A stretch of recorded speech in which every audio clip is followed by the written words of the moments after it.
Welcome back to the Fantasy Football Veterans series by Fantasy Football Hub. In the previous videos in this series, we met John Lambert and got to know a bit about his impressive fantasy football history.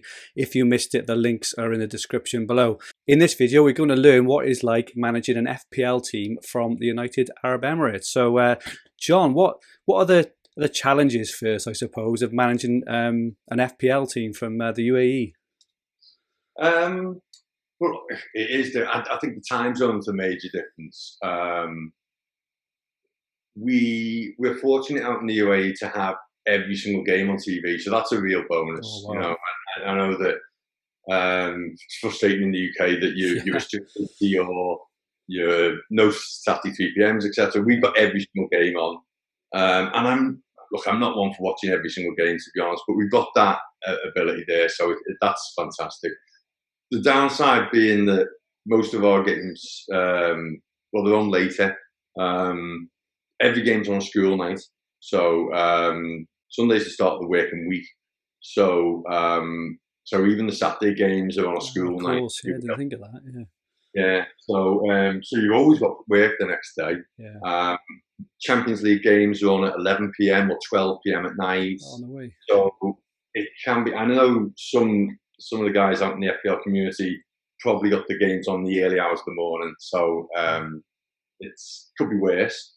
But yeah, that's a challenge. The bigger challenge then comes from the fact that the points update. Well, this is not a challenge of playing the game so much, but the points update happens in the early hours of the morning. So the number of times I'm going to bed, previously checking my phone, has it updated yet? Thankfully, now we've got these websites that will update your rank for you. That's it, yeah. But yeah, I mean, as people will know from previous videos I've done, I'm very big on building team value. Yeah. The other challenge that I face is that when you've got a price move that may happen that night and you're trying to avoid missing it if at all possible, and a player's at 85% to rise, but he's moving quickly and you're not quite sure, is he going to rise tonight? And you don't want to make the move if you don't have to, but if you're going to be priced out, then maybe you'll have to. And I have stayed up till 3-4 in the morning before to see how close. This is the dedication. That's dedication, mate. That's obsession. That's brilliant.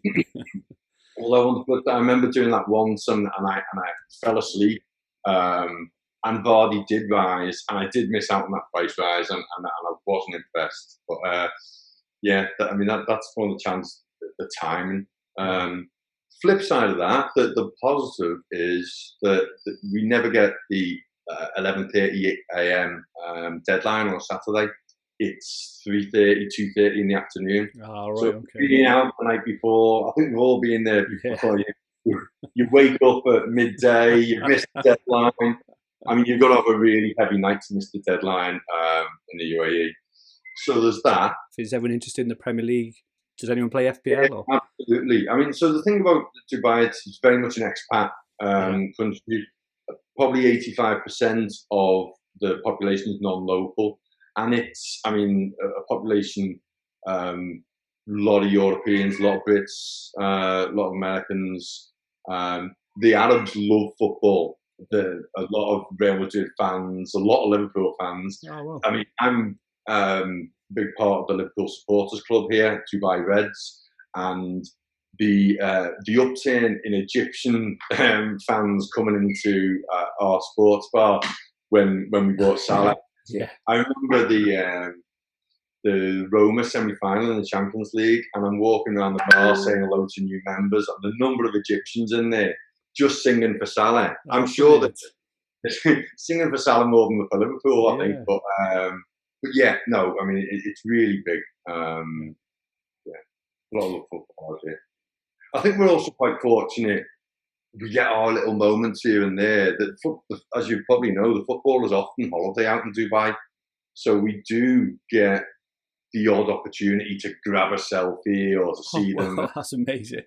Yeah, very. I mean, they try their best to stay incognito, to not leak what hotel they're staying at. But you know, it gets out, and people are waiting out in the reception, and but I tend to leave them be. I mean, they've come for a bit of peace and quiet, a bit of R&R. I tend to leave them be, but yeah, they're in and around sometimes.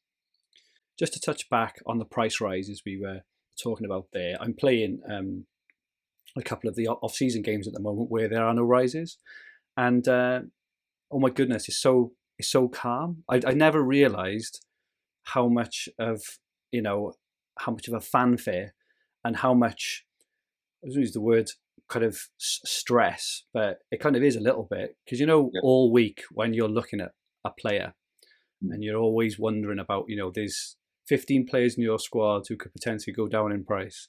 You've got your eye on 4 or 5 players who could potentially go up on price, and maybe consciously or not, I'm always every day just having a quick think.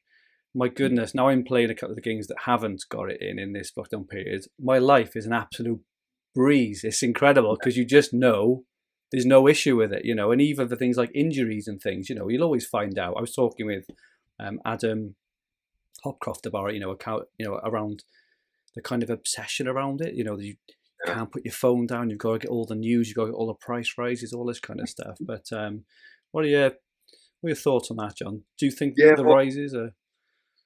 Look, I play the price game because I think you have to, because it's there. Yeah. I would like to be able to play the game without. I mean, you talk about keeping an eye on the prices. I have a bunch of tabs that are preset up on my browser, and FPL statistics is permanently open. Yeah. As is one other price rise site, and I do tend to just check it on a daily basis anyway, just out of interest, and it becomes an obsession. And I would like to not feel that pressure to make a move early. Sometimes, I mean, I've said it before, I've made the odd move because I felt pressured by price, and maybe later thought, I might have made a different move if I thought about it a bit longer, or so I don't like that pressure, but I feel I have to play that game. Yeah, no, I think I would like to be able to get away from playing it, but it is the nature of the game. I mean, I think it's a valuable part of the game though as well, because you look at examples like Mahrez, the year that he was 5.5 to start. If they leave him at 5.5, he becomes an absolutely essential purchase that completely breaks the game. I mean, he almost breaks the game anyway. So you've got to kind of ramp up that price and maybe offer benefit to the early adopters for getting on there. He's got an advantage for doing that. So I see the value of it. I'd like to see maybe a change to the approach where price rises happen on the Friday. That's exactly what I was just going to say. There is another game that does exactly that, and it could rise either 0.1, 0.2, or 0.3 depending on the sales and stuff. So you've still got the kind of pressure a little bit in terms of do I go for him or not? I've got to get him this week, otherwise he's going to go up 0.3. Yeah, it's just like all day, every day, and every night. It's what I'm having. One of the things that keeps you with your eye on the game when you take my up, because again, sometimes I'll if you're away on holiday, have a few days, and you're not paying attention. Oh God, so and so's gone up in price, and I've missed out on it. I mean, that's not normally the case. I've normally got my eye on it anyway. Yeah, true. Especially at 4 or 5 in the morning, John, as it is over in the UAE. Yeah. Okay, thanks for that, John. So in the last video then, we'll be asking John for his fantasy football tips and advice, as well as putting him on the spot in a quickfire A or B round. The link is in the description below.